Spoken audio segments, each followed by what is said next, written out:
This is the Wheel of Time Spoilers podcast. Your hosts are Seth Jacobson and Patrick Heiler.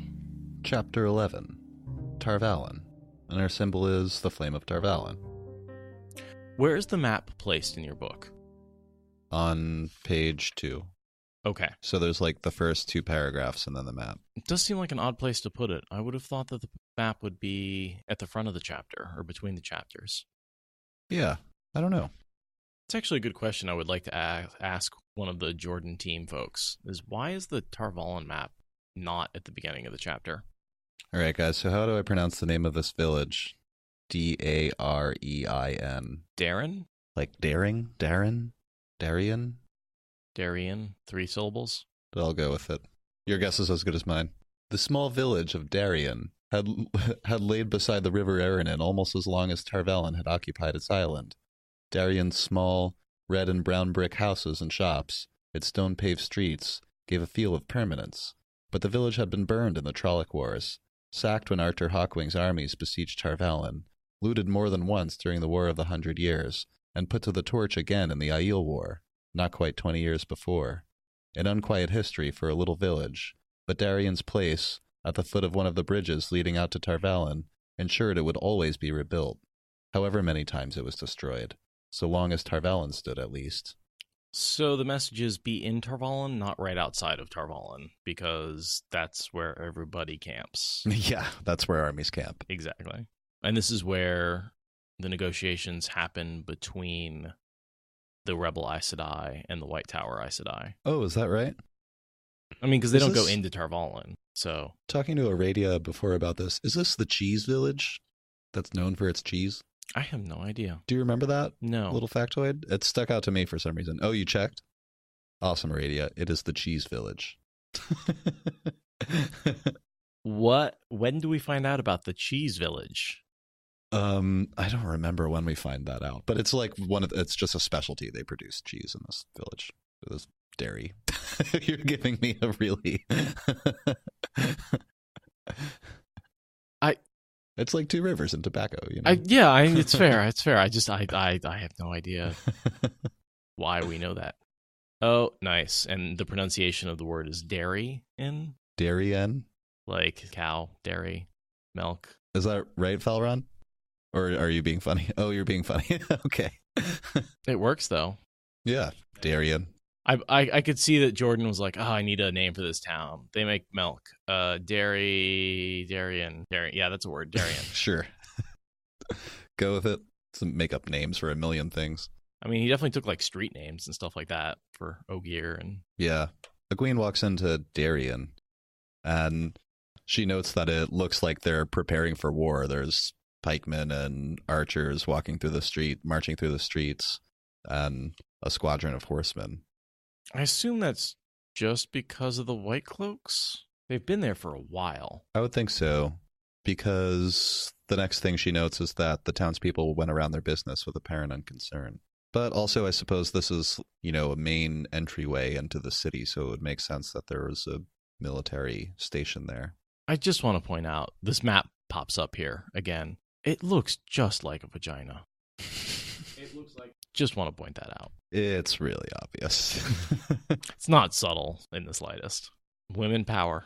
They have an island all to themselves.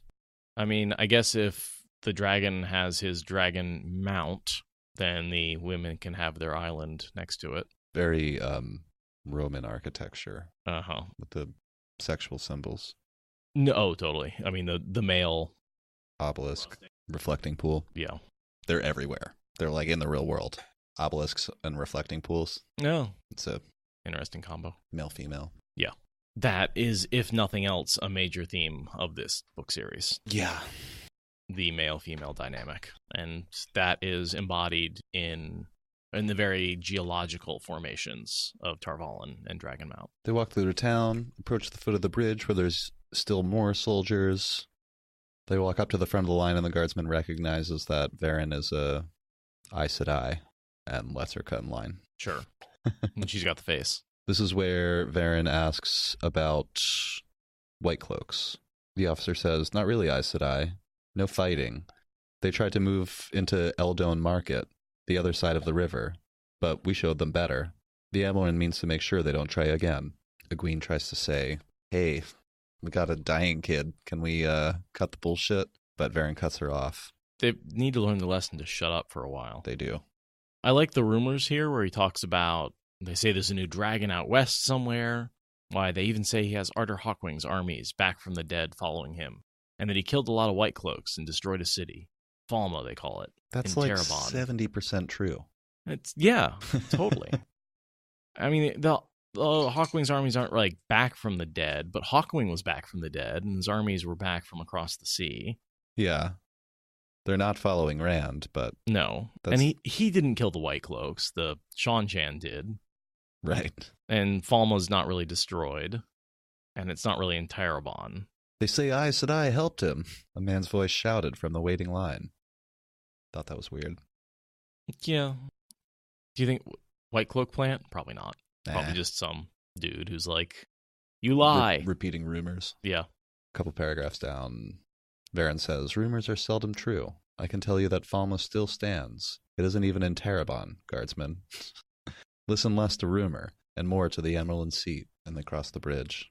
I was going to read this part of this, because it's so beautiful. Yeah, this is a great descriptive paragraph.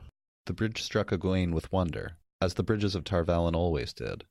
The open-work walls looked intricate enough to tax the best craftswoman at her lace frame. It had hardly seemed that such could be done with stone, or that it could stand even its own weight. The river rolled, strong and steady, 50 paces or more below. And for all that half-mile the bridge flowed unsupported from the riverbank to the island. Even more wondrous in its own way was the feeling that the bridge was taking her home. More wondrous and shocking. Tar Valon's her new home. It really is. I mean, she's embraced being Aes Sedai. She's embraced, she becomes Amyrlin. She is determined to become Aes Sedai. She has very quickly shifted her loyalty to the White Tower. She's giving it her all. I'll read a little more of this description about a paragraph down. The bridge was only the beginning.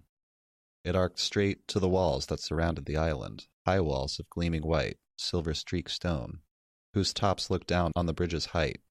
At intervals, guard towers interrupted the walls, of the same white stone, their massive footings washed by the river, but above the walls and beyond the true towers of Tar Valon, the towers of Story, pointed spires and flutes and spirals, some connected by airy bridges a good 100 paces or more above the ground, and still only the beginning. She describes the gates as wide enough that 20 abreast could ride through them. Long description of Tar Valon and how beautiful it is. Men and women of every nation throng the streets. Dark skin, pale skin, everything in between. She talks about all the different clothing. I guess the next thing I really have is Varen pulling her cowl back up to hide her face. And I couldn't figure out why the hell she would hide her face in Tar Valon once they're in the city. Is she just trying to prevent people from figuring out she's back? No one seemed to be paying them any mind in these crowds, Egwene thought. It makes sense that she would reveal it so that the guard could see her face and let her pass. But yeah, I just assumed she'd keep her hood down the rest of the way. People would get out of her way. It's like, if you're the cops, right? She's like in an unmarked car. Like, why not turn on the lights and flash and try and get to Tar Valon as quickly as possible? I don't know. Good question. Egwene says right after that, although I don't know if this is about the hood, do you really expect trouble now? We're in the city. We're almost there. I always expect trouble, Varen replied placidly, and so should you, in the tower most of all. You must all of you be more careful than ever, now. 'Cause the White Tower's full of dark friends. Your tricks, her mouth tightened for an instant before her serenity returned, frightened away the White Cloaks, but inside the tower may well bring you death or stilling. Yeah, I wonder how much of that warning is like, you cannot relax in the White Tower. She knows just how many people in the White Tower are dark friends. Yeah. Once we enter the tower grounds, hold your tongues and accept whatever happens. Whatever happens. You know nothing of what awaits us in the tower, and if you did, you would not know how to handle it. So be silent. You know nothing, Egwene. We lose Huron. It's the last time we see him. Yeah, Huron excuses himself. Yeah, and he ends up... So his whole trip back to the Borderlands starts the Borderlanders' quest to find Rand. Really? Yeah, so he's the one, he goes and informs them and tells them all about that Rand is the Dragon Reborn. Yeah. And that sets all the armies marching to find him and do that test where they slap him a bunch and make sure that he knows the name of some woman that he killed. Oh, right. According to prophecy. But Huron is the one who kicks that prophecy off. Interesting. So here he says, I must return to Shinar to tell King Isar and Lord Algamar the truth of what happened at Falma. I must tell them about Rand, that the dragon is reborn. There must be trading ships heading upriver, and I will be on the next to sail. And then later we hear that, like, after he brings word, that's when the armies start marching. Cool fact. It's all Tavir and twisting. Huron was affected by Rand and caused the armies to march down. Huron says, send word if you need help. And Varen replies, no man can help where we are going now. Men. Never there when you need them.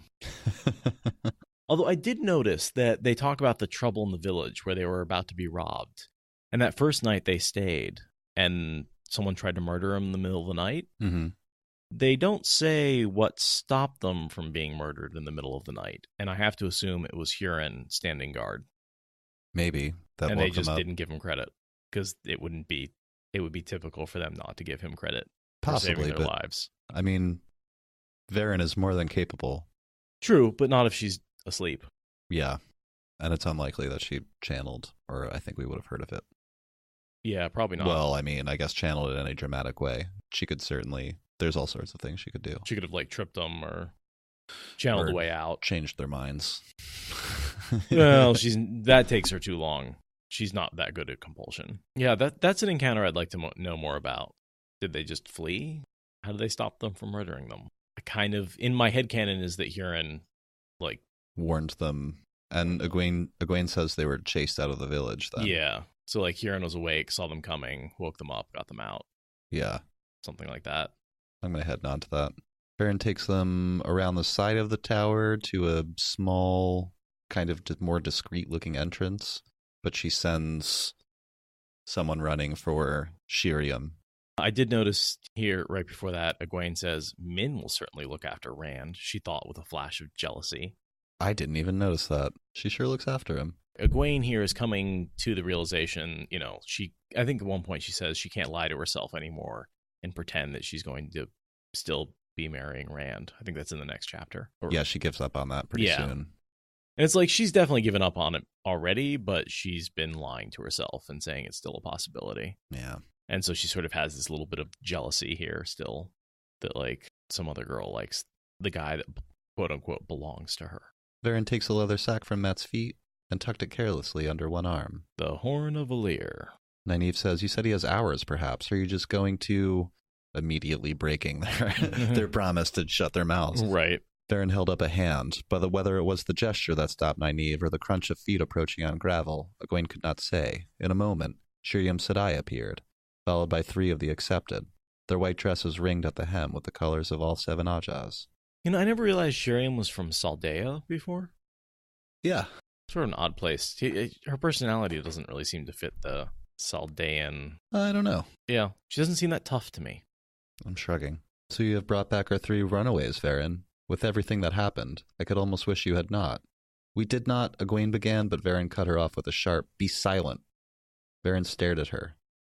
So that be silent is actually in, like, a different font and all caps in my ebook? Is it same in the book? Uh-huh. Rarely do they do that. That is Varen pissed off. Yeah.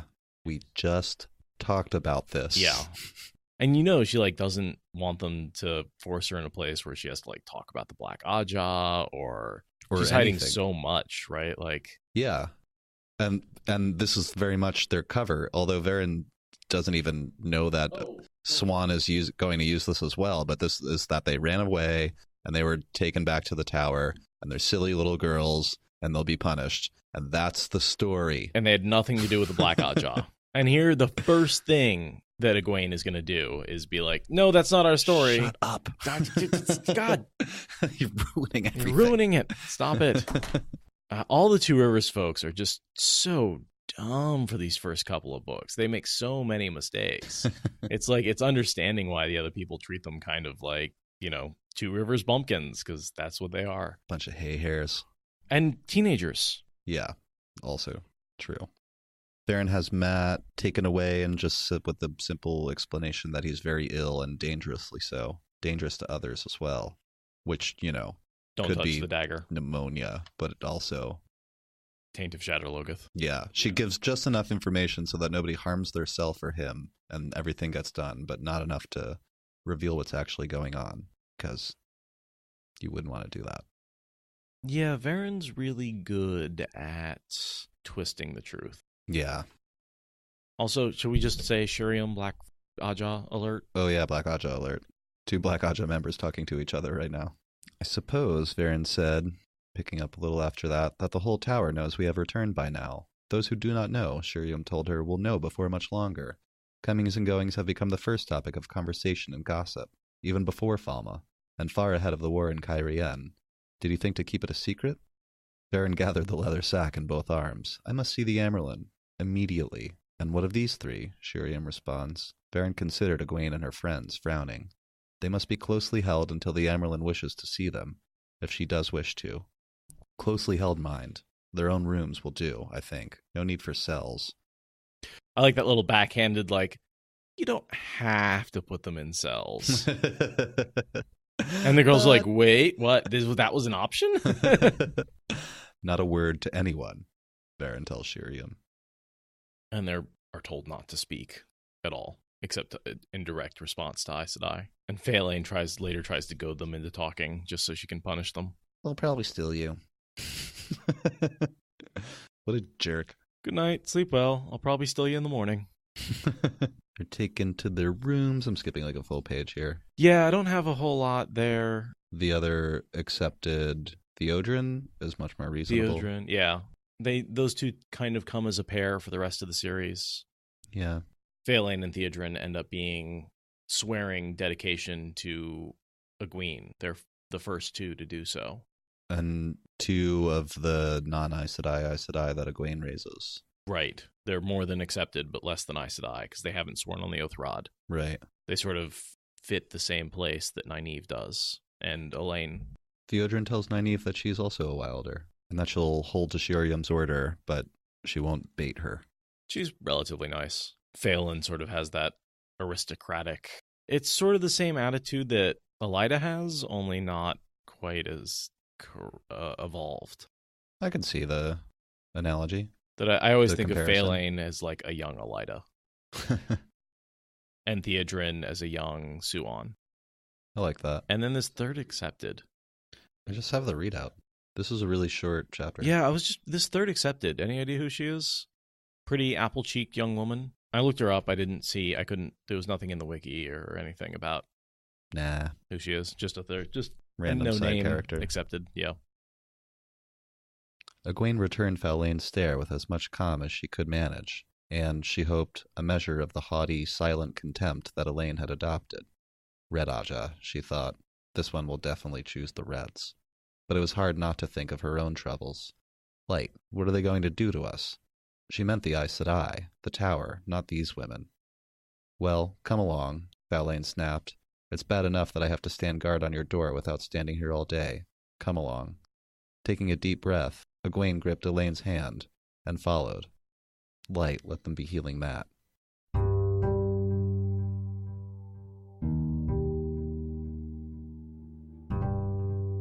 This is where I really think of our introduction to Suon. I know we've seen her before, but this is where I think we really get a chance to interact with her a little bit more.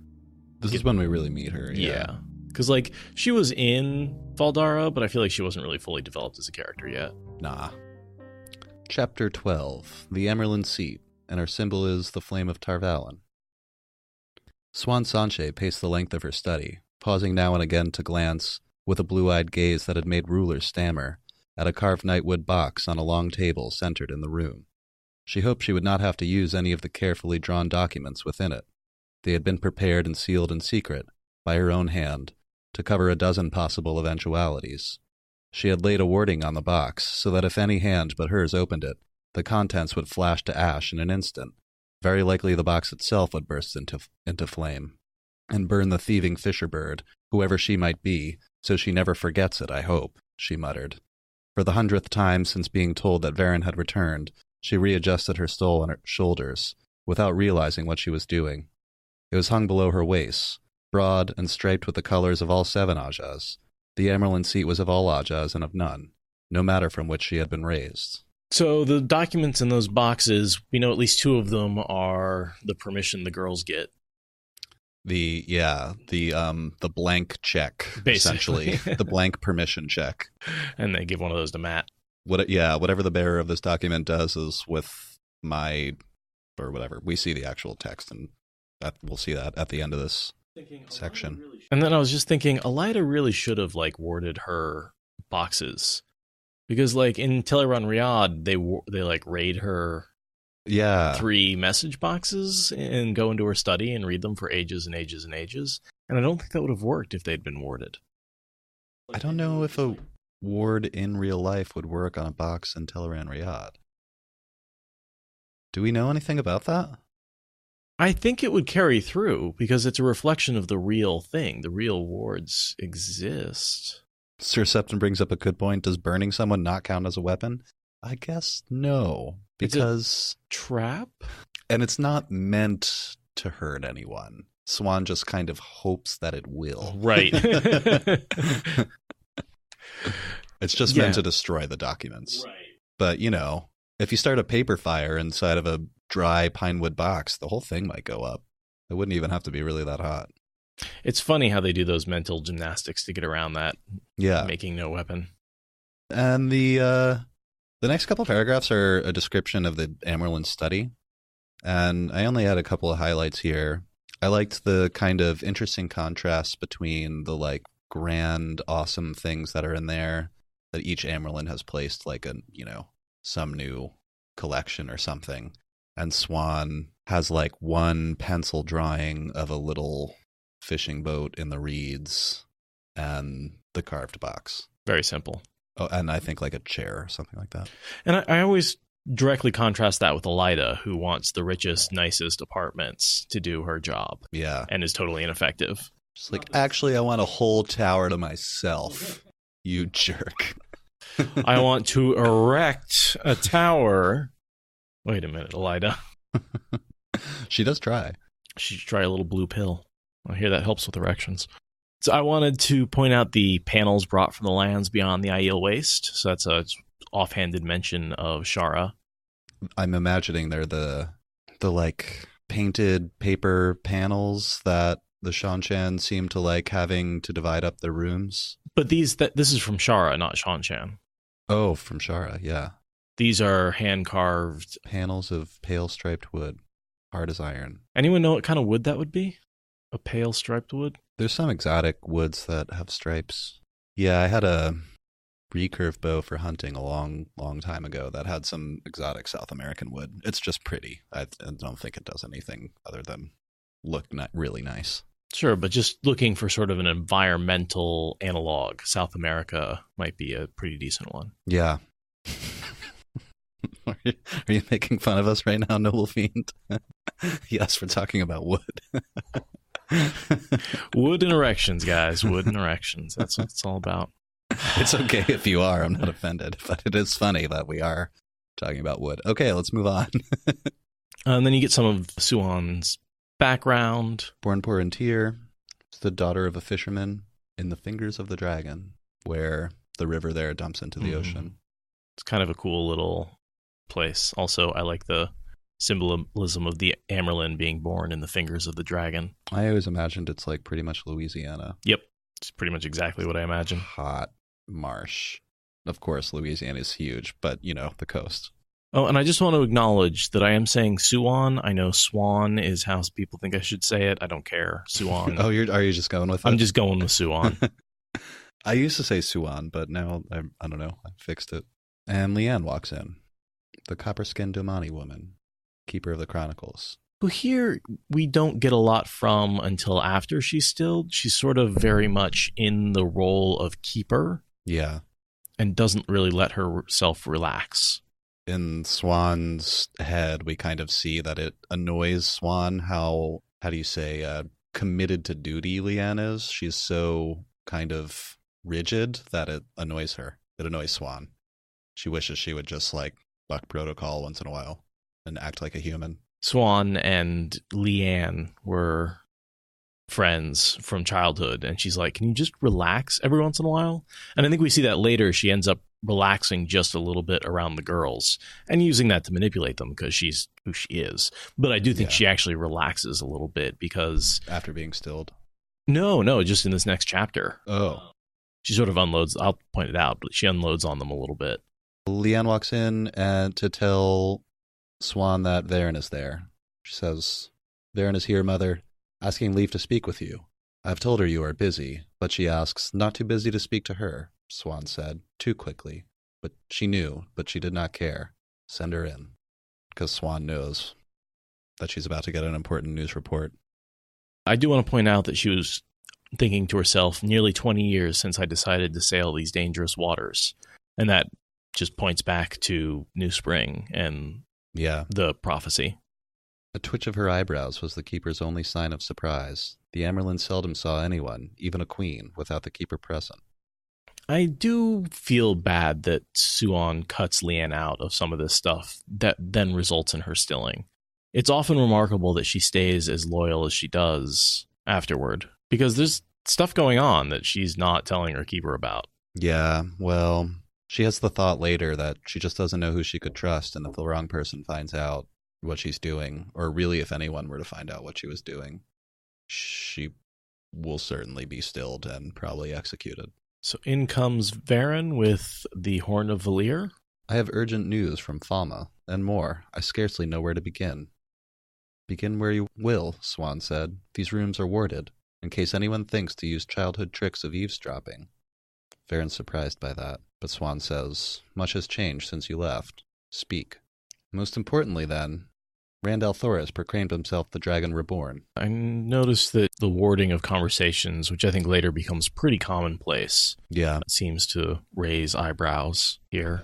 That anyone would dare spy on the Amyrlin. Meanwhile, the Amyrlin's like, yeah, I know, Moraine.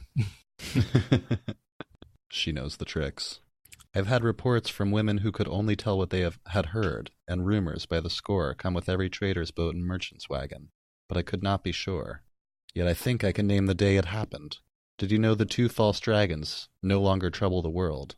She goes on to say, Mazrim Taim and the nameless dragon, false dragon in Haddon Merk, in a single moment, or it seems to her. On the same day at least, and probably in the same moment. Yeah. There was visions in the sky, and they were thrown from their horses, and their armies ran away. I think we discussed this at length in one of the previous podcasts. At the moment that it happened. At the moment that it happened, yeah. That was just at the end of the Great Hunt. Did we decide it's when Rand stabs Ishmael? Yes. But Mazrim Taim is captured. The false dragon in Haddon Merk was executed on the spot. Same day, same exact circumstances. Same thing happened to them. And Mazrim Taim, so he's been captured at the end of the Great Hunt, but has he been freed yet? He must have been. He couldn't have spent that long in capture. Or was it when he was being transported somewhere? I'm not sure. I can look that up really quick, but I probably don't have to. There's a bunch of people in Discord right now. Does anyone remember the exact circumstances of Taim's escape and like how that went down? Because he never even gets close to Tar Valon, right? Mm-mm. He's freed. Demandred breaks him out. He gets freed during his transport from where he is to the White Tower. Yeah. Do we know when that happens? Shadow Rising? Okay. Just outside the Black Hills. He escaped outside the Black Hills. So he's currently in Saldea, which is the Borderlands. So he gets about halfway to Tar Valon before he's sprung free. Which, we have the eternal question that's very hard to answer. Was Taim black before? Or did he convert in order to be broken free? Did Demandred show up and say, join me and I'll set you free? I mean, no way to know, but it's like perfect circumstances to figure that he converts there. Hey, I'll free you. Like, you don't have to be stilled and live a few more miserable years. You can live forever. My counter evidence is that he has spent a long time channeling and hasn't gone insane. And if he was previously a Dark Friend, he might have protection from the Dark One. That's true. One of the characters points that out at some point. I don't think to Tame, but just that Tame had been the longest in channeling, and he was like the last. He still hadn't gone insane. Sure. Logain had been channeling for a while as well. You know, but the thing is that doesn't really, it's pretty random. It doesn't seem to really matter. I think that was kind of the point of that sequence that I'm remembering, is that it affects different men at different rates. So I can see arguments on both sides for Logain being a dark friend both before and after his rescue. And I'm not Timber.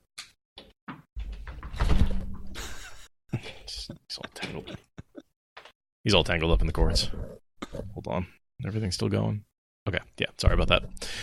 Yeah. Stone Dog says becoming a dark friend as a male channeler makes sense. It really does. Yeah. Well, that's what the Dark One wants to happen. That's why he tainted the true power, is it really binds all the more male Forsaken to him, but really it gives you two choices. Yeah. Go insane and die, kill everyone around you, or become a dark friend. So to me, it's an open question. I have no evidence, just because we get so little of Taim before we know he's a dark friend. Yeah. Like, I mean, we know he's a dark friend the second he shows up, because he's been rescued by Demandred and probably taught some things by Demandred. So we don't know how powerful he was before. We don't know what his opinions were before. That's a good point, Radio. We do know that he hasn't been turned. No, he's definitely a dark friend of his own free volition. There's no doubt about that. The question is, was it before he was rescued or after? And because it took so long for him to get rescued, I'm thinking it was after. I'm nodding. There's good evidence for both. Or just as good for both, I guess I should say, because it's really no evidence for either. Exactly. So enjoy your headcanon. You can go either way on that one. Yeah.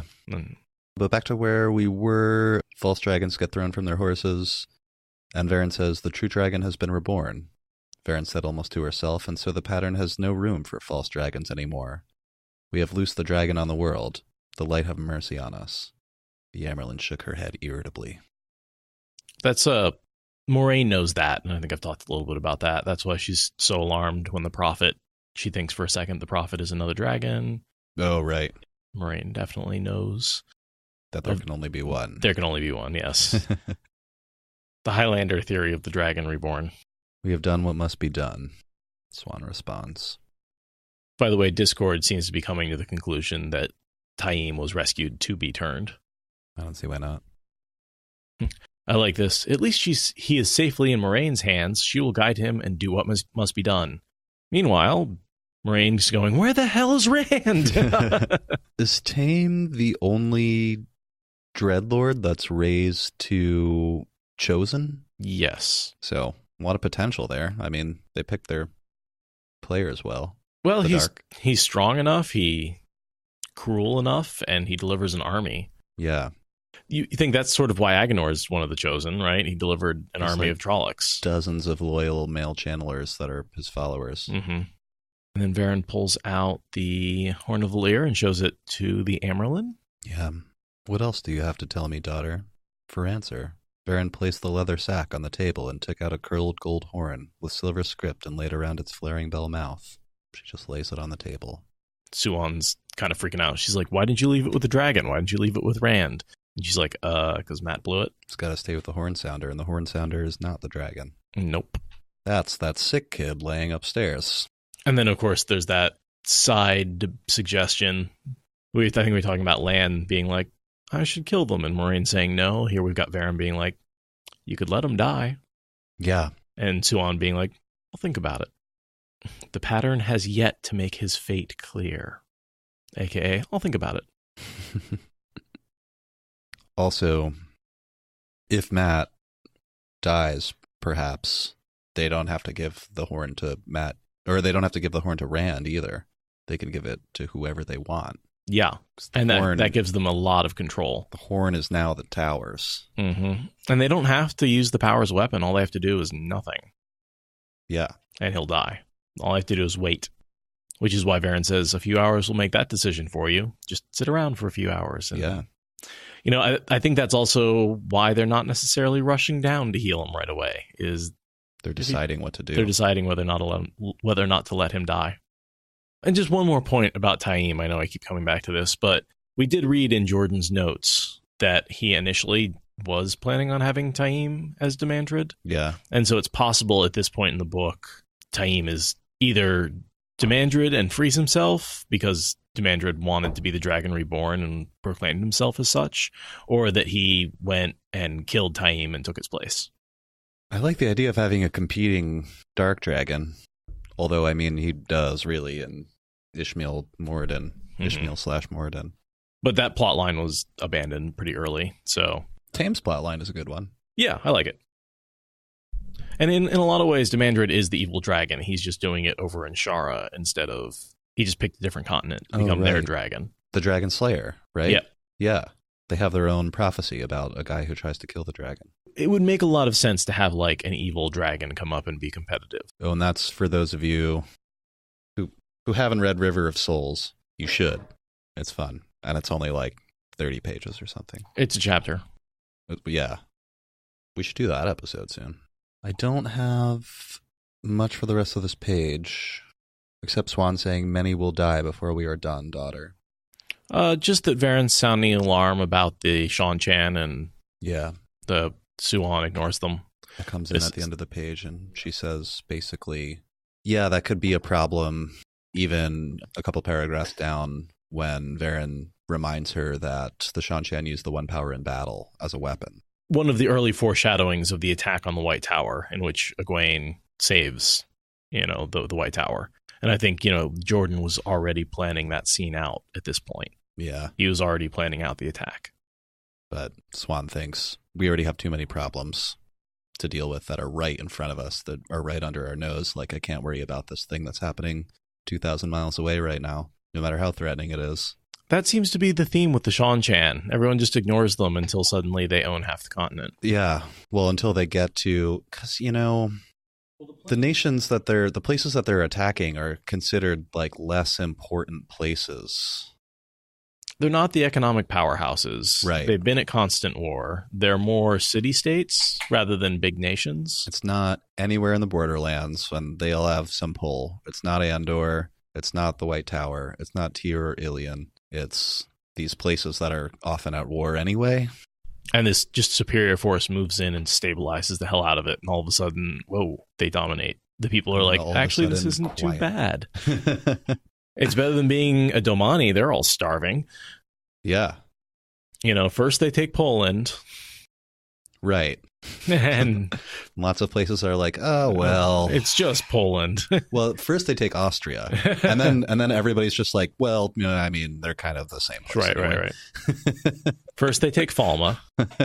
Steel rolls across the continent until Randall Althor is annoyed by it. This is at the tail end of the conversation where Varen's saying, like, you should probably pay attention to the Shan-Chan thing. And Swan's like, yeah, but there's too much other things to pay attention to. And Swan says, but I can do nothing about that. I'm told these people are gone, daughter. Do you have any evidence otherwise? Well, no, mother, but until you do, let us deal with getting the silver pike out of our nets before they start chewing holes in the boat. With reluctance, Varen closed the notebook and tucked it back behind her belt. As you say, mother. If I might ask, what do you intend to do to Nynaeve and the other two girls? The Amyrlin hesitated, considering. Before I am done with them, they will wish they could go down the river and sell themselves for fish bait. It was the simple truth, but it could be taken in more than one way. Now, seat yourself and tell me everything those three have said and done in the time they were with you. Everything.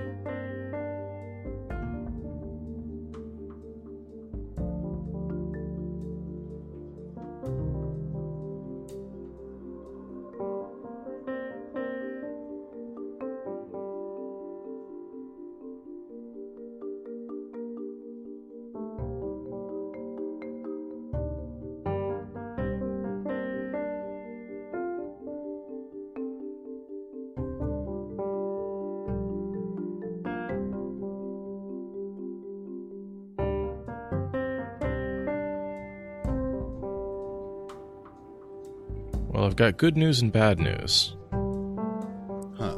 I'm going to be looking for another job this weekend. Oh, yeah.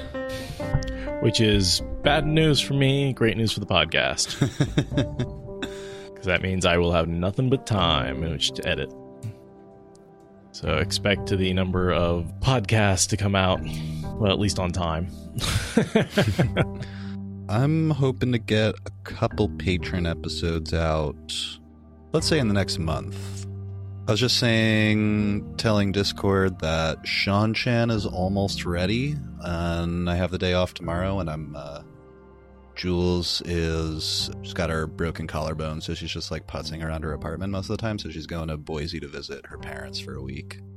So the whole point of telling that story, I guess, is that I'm gonna be waking up there, and like my favorite coffee shop is right down the street from her place. There's this place I really like.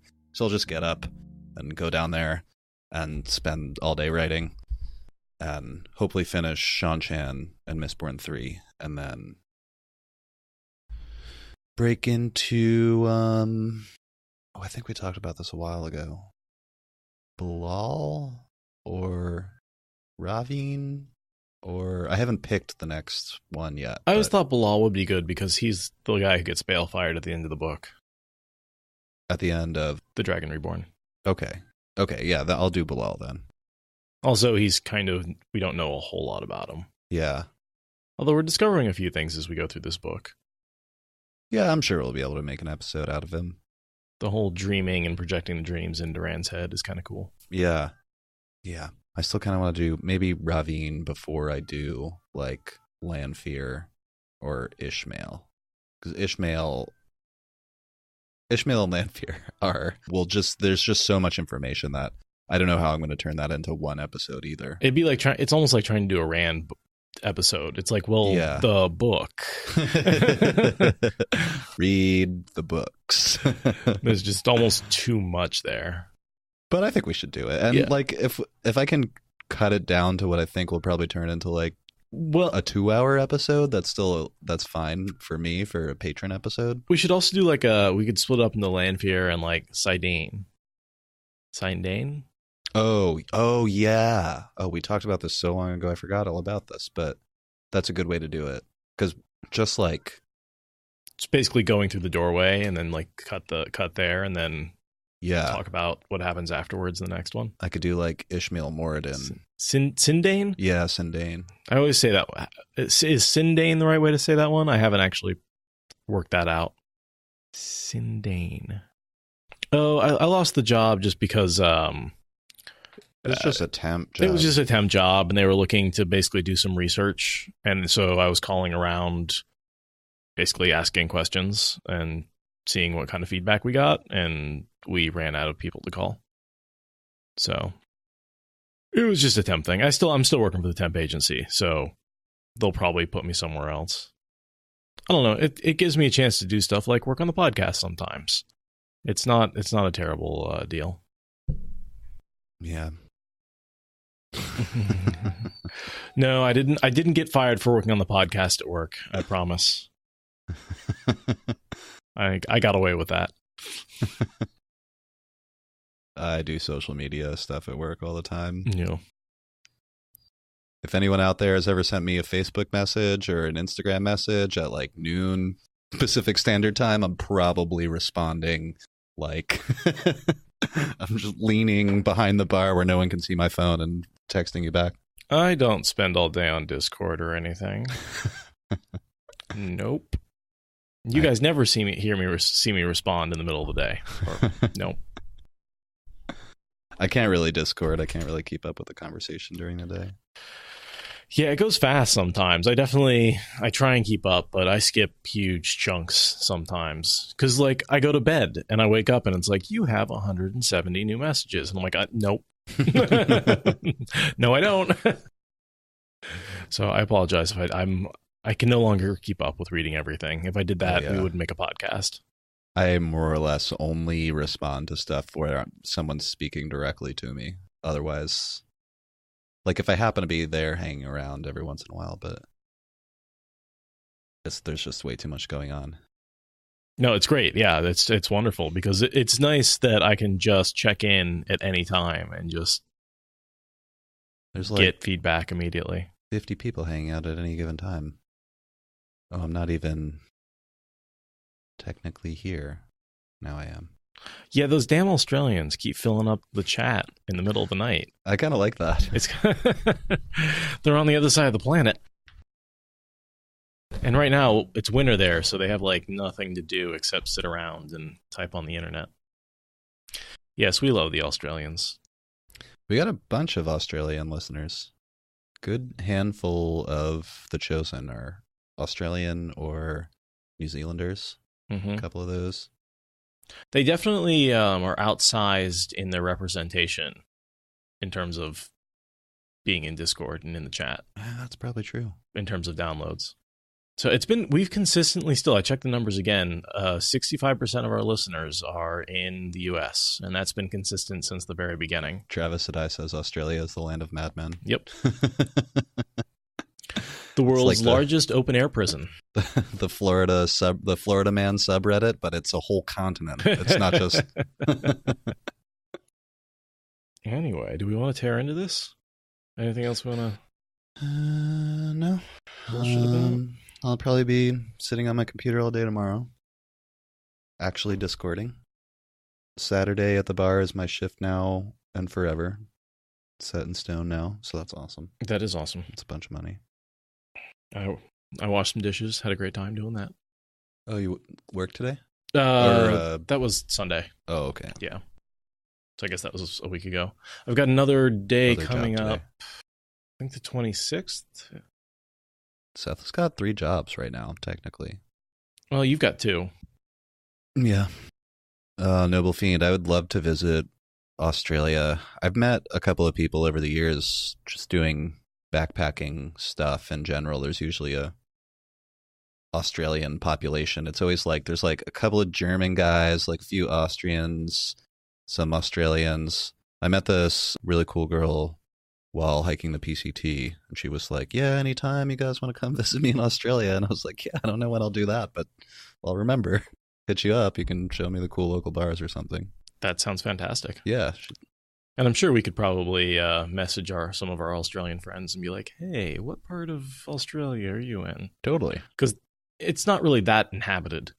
Like, it's a big place, but most people live in like Sydney and some of the coast. Big cities. Yeah.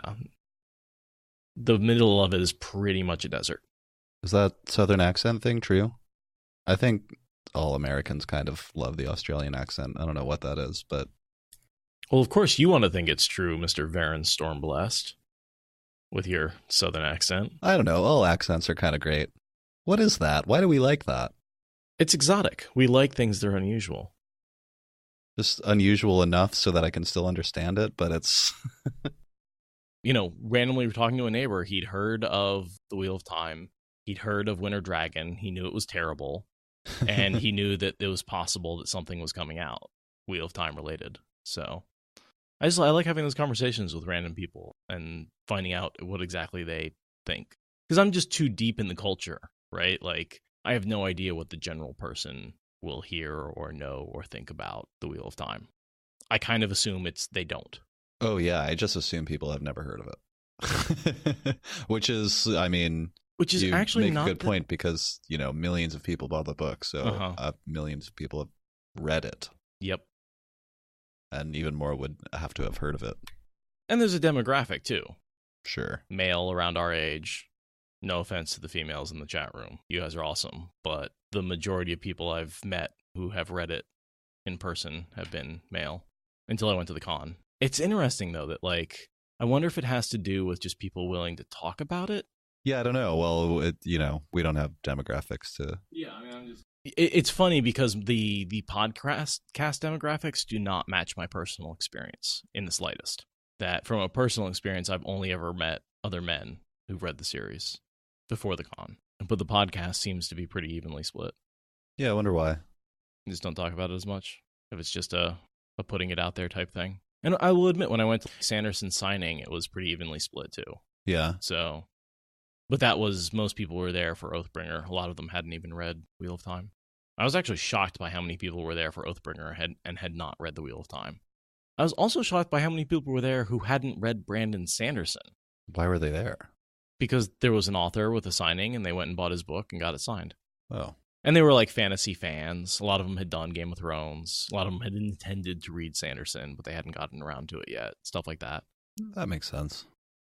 Thank you for listening to the Wheel of Time Spoilers podcast. Rate us in the Apple Podcast app or support us on Patreon. Is that good enough?